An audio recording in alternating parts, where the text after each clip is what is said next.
Hey guys, and welcome to Warcraft Daily for today, the 2nd of October 2013. So in today's news we have Blizzcon goodies, the World of Warcraft movie, and some blue tweets. Overall, there's not a giant amount of things. I suppose also Flex Wing 3 comes out today, not much to say about that, although I should have a guide for Malkorok, who as it turns out is pretty damn easy. Now, let's get on to it. So, Blizzcon goodies, this is available if you get the Virtual Pass. The Virtual Pass costs, I think, in around $40, I think. And you get like pretty much a stream access to the event, a whole bunch of different panels and things like that, and you also get VODs. I think the VODs are about 2 weeks, but I'm not exactly sure if they've changed that since the last BlizzCon, which was in 2011. Now, for goodies and things you actually get. So for World of Warcraft, you will get, as always, a Murloc, and this time's a Crusader one. That's based off the Crusader class, which is the new one in Diablo 3, the Reaper of Souls. So that's pretty cool. For Diablo, you just get this BlizzCon banner. Actually, I don't see the point. I think it's not as cool as the WoW pet, I suppose. For StarCraft, you get a portrait and a decal, and one of the nice things about these StarCraft portraits is you do see them pretty prominent, like throughout your profile. I think they look pretty cool. I'm happy that I have the original Murloc Marine one, which is pretty cool. And the decals are nice because they go on all your different buildings and units and stuff, and it just looks cool. I think the StarCraft things is really as good as they can do in a sort of competitive RPS? No, that's a website. RTS, like StarCraft. And finally, for Hearthstone, they're doing a special commemorative card. As for the card itself, well, all we know is that it's a legendary. Well, probably a legendary. It's got the little sort of orange legendary, like, globe thingy. We don't actually know what the card is, though, so... hell, yeah, I mean, interesting enough. It's always cool to get this nice stuff. Of course, I will get all of these because I'm going to be doing the virtual ticket because I need to do BlizzCon coverage. As for BlizzCon coverage, you can expect that weekend. If you're not getting the virtual ticket, I will probably be releasing a video at least after every panel. I'm going full retard. You will have all the coverage you could possibly want for BlizzCon from this channel. So, yeah, BlizzCon, I'm probably not going to sleep, or at least I'll, like, shift myself over to an American sleep cycle for a while. Should be fun, but hey, it'll be good. Just if you don't know, BlizzCon is on November the 8th and 9th, which is, I believe, Saturday and Sunday, or Friday and Saturday, something like that. And the only thing that's really left to be announced, I suppose, is the music act. They've always had a music act in 2010. Actually, no, was it? Yeah, I think 2009 was Ozzy. Yeah, it was Ozzy Osbourne. 2010 was Tenacious D, and 2011 was the Foo Fighters. All of them were pretty brilliant. Poor old Ozzy, you know, he was getting a bit old. Maybe he couldn't sing, but he still put on, you know, it's Ozzy. Everyone's going to enjoy that, I suppose. Or at least everyone likes his stuff. Tenacious D, I think, were the best act they had there. They were so good. And as for Foo Fighters, I actually didn't really watch much of that concert. I kind of like the Foo Fighters. I know. I'm weird with music. My, like, preferred, thing is, like, soundtracks and orchestral stuff, and... I don't know, Thomas Was Alone has a great soundtrack, Django Unchained has an amazing soundtrack, listen to that forever, and yeah, lots of good stuff. Now, let's move on to other parts of the news. I'm totally not stringing this show out for as long as I can. Right, the WoW movie has been announced in terms of release date. It's the 18th of December 2015, that puts it at about 2 years, 2 months. As for the movie itself, well, possible people are Colin Farrell and Paula Patton. Bit of trivia, I've met Colin Farrell. I bumped into him at a pub. He was filming this Irish movie which translates to The Mermaid, and we were on holidays in Castletown Bear in... don't worry, there's no... it's funny. It's a village, there's no castle in it, and there's no bear, so it's a bit of a dumb name. But anyway, we were in that area, and yeah, went into the bar, and who did we see? Like, literally, like, not bump into, like, hit, but, like, walk right, like, past us on the way out. It was Colin Farrell.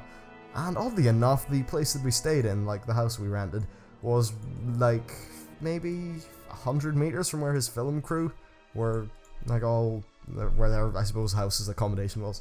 So that was pretty cool. That's the only thing I can say about Colin Farrell. As for Paula Patton, I honestly didn't know who she was. Looked at her IMDb, whatever, I don't really give a shit. I also saw that she did a twerking video on some American chat show, and that does not fill me with hope. So yeah, there's the actors. In terms of setting, some people have said it's going to be all like Khadgar in the sort of pre-Warcraft 3 days. So apparently Khadgar, there's some things talking about following Arthas as he was a paladin, not Lich King, so I think they could probably move from Arthas as paladin to Arthas as Lich King pretty well, make a good movie. When I say make a good movie, I am literally not giving any fucks to people who have played the Warcraft games. The reason for that is because at the end of the day, they want to make a great movie, and I think Arthas is one of the most compelling stories.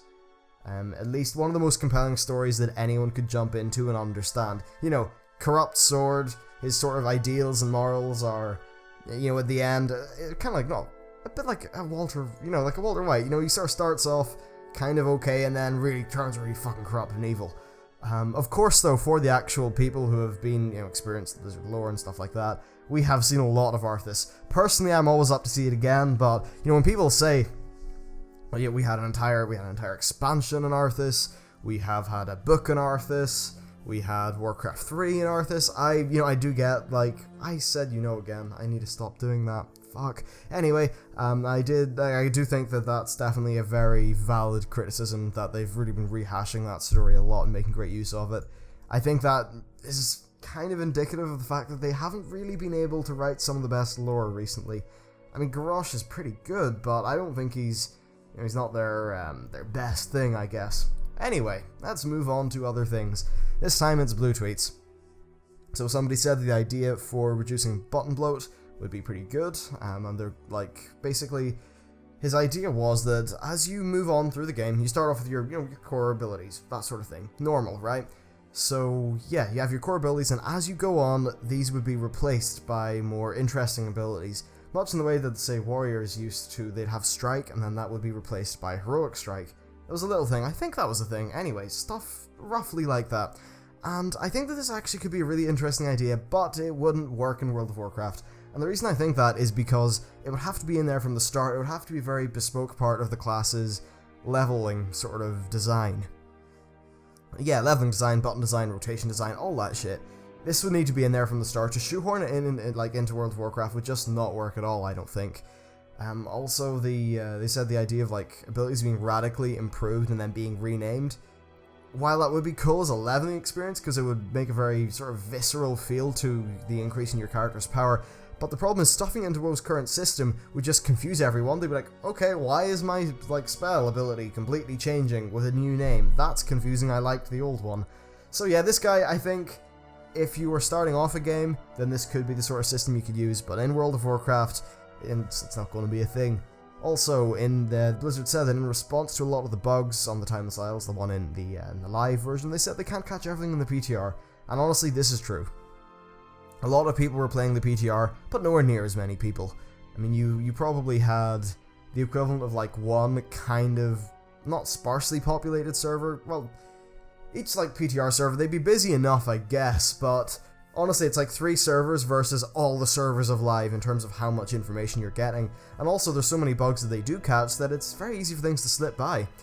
There's a lot of testing that goes on, and honestly, the Timeless Isle is way, way more bug-free than it used to be back on the PTR. I was there since the very start of it. And finally, some people were quizzing Ghostcrawler on methodology for class balance. Wait a second. Okay, I just nearly had a heart attack because I tabbed onto Audacity, and it still said I'd been recording for 2 minutes, then updated to say 8. Holy crap, that was worrisome. Anyway, so they're quizzing Ghostcrawler on balancing methodology, that kind of thing. Now, stuff like the accuracy of internal sims, why they don't just balance off the top guilds, things like that. And I think this is actually probably something that's worth talking about. So let's start with top guilds, just for the sheer banter of it. Things that people have to understand is that top guilds are actually terrible to balance. In a game like World of Warcraft, you don't want to balance off the very top guilds, because they will find every single little, like, not exploit, but every little ounce of possible increased DPS. They're playing on a level that is far beyond the majority of the player base. They're getting they're getting sort of things in their class that maybe even Blizzard didn't think about. That does happen, say, Warlocks and the Lei Shen Trinket. Now, if you balanced everyone off that, sure, you might have more balance at the very top end, but then the balance at the lower end, where the sort of increases in DPS that the sort of pro players would be getting off doing all the little clever things, those increases in DPS can only really be done by them, so it would just screw up the balance of the lower skill players, I suppose. And that would be bad. Other things they said were the accuracy of internal sims. Well, simulations are great, and they're great for patchwork fights. Honestly, I think I'd like a patchwork fight to come back again. They were really fun, just sitting there, watching your bars, just seeing how much damage you can do. It was a fun break from the monotony. But anyway, I digress. On to the importance of sims. they're important for doing the basic mathematical things, but the thing about a simulation is it can never really compensate for player stuff, you know? Like, just players, not being perfect. Sims will play perfect, mathematically perfect anyway, and that's just not really applicable to the real world.